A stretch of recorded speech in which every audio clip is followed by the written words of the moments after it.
May pinapalutang po ngayon ang ombudsman na gustong gawin na state witness ang dating DPWH Secretary na si Sir Manny Bonoan. Ano pong reaksyon nyo dito? Okay, klaruhin ko lang, DJ Chacha, no? Hindi ako commissioner. Ako yung designated nilang investigator and special advisor. Special advisor, pasensya na po. Sorry po. Special advisor sa ICC. Oo nga po pala. Nagkamali kami doon, oo. Sige po, Mayor. Tuloy po. But ako, kung sarili kong pananaw, hindi talaga siya pwede na maging state witness. Kasi hindi naman siya yung most guilty. Hindi siya yung most guilty. Isa pala siya sa mga most guilty. Alam niyo bakit? Ikaw yung secretary. Sa tingin mo kaya gagalaw yung mga undersecretary mo at yung mga regional director mo at district engineer mo na wala kang pahintulot. Diba? 3 taon kang secretary. Ibig sabihin yan, meron kang control at everything that is being done by your subordinates, meron kang green light, meron kang go signal. Pangalawa, alam niyo, nung tinanong ko nga siya yung interview, sabi niya, tanong ko sa kanya, dahil binabanggit niya lagi, sinasagot niya lagi na marami raw siyang ginagawa as secretary, kaya pinapaubayan daw niya yung mga ganyang bagay sa mga undersecretaries niya. So, ang tanong ko sa kanya, naghumingi ako ng paintulot kay Chairman Reyes, can I have the floor? Sabi ko sa kanya, are you telling us that billions were lost and you know nothing about it? Tapos, hindi niya ako directly sinagot. Sabi niya, alam mo kasi, Mayor, marami akong trabaho as secretary. Okay, if in case you did not know anything about the anomalies, sabi niya, nalaman naman niya. So, did you conduct an investigation? Tapos, hindi siya nakasagot. Matagal bago siya nakasagot. Tapos sabi niya, yes. Nung binulungan na siya ng kanyang lawyer, legal counsel. Ang next na tanong ko sa kanya, did you ever file a case? Tumahimik na siya noon. Nagsilbi umanong daluyan ng flood control kickbacks ang kumpanya ng anak ni former DPWH Secretary Manuel Bonoan.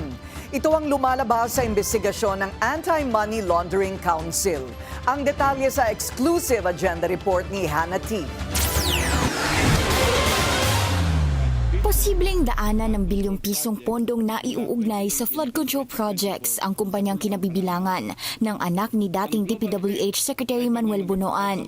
Yan ang MBB Global Properties ayon sa Anti-Money Laundering Council. Sa resolution ng Court of Appeals na nag-aproba ng freeze order ng ilang mga kumpanya at individual, lumitaw ang umano'y pattern ng inflows at outflows ng nasabing kumpanya. Tila hindi raw ganap na nag-operate ang MBB Global ayon sa layunin nito.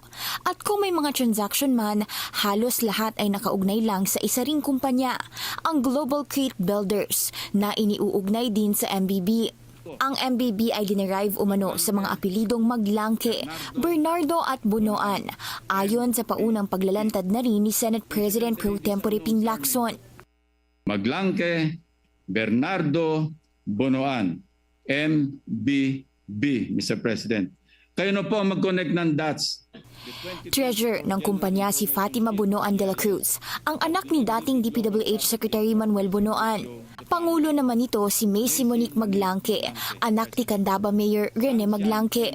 Kasama rin sa MBB si Sunshine Bernardo, na anak ni retired Undersecretary Roberto Bernardo, ayon kay Lacson.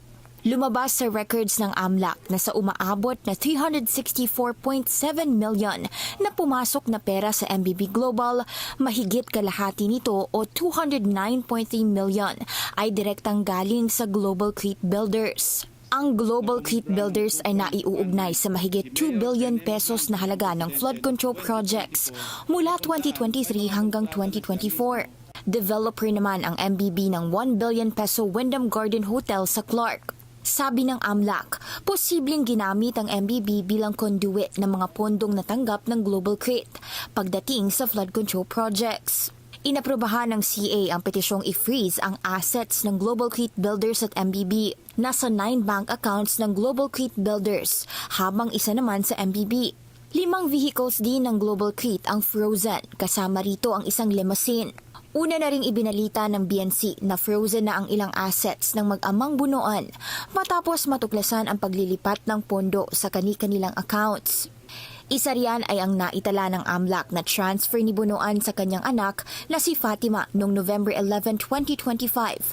Ang parehong araw na lumipad si Bunoan pa US para umano sa medical procedure ng kanyang asawa ayon sa mga report. Bumitiw sa pwesto si Bunoan sa gitna ng flood control scandal pero nagbalik Pilipinas din nitong Enero at lumitaw sa flood control scandal investigation. Sa ngayon, wala pang reaksyon ang Bunoan camp sa freeze order.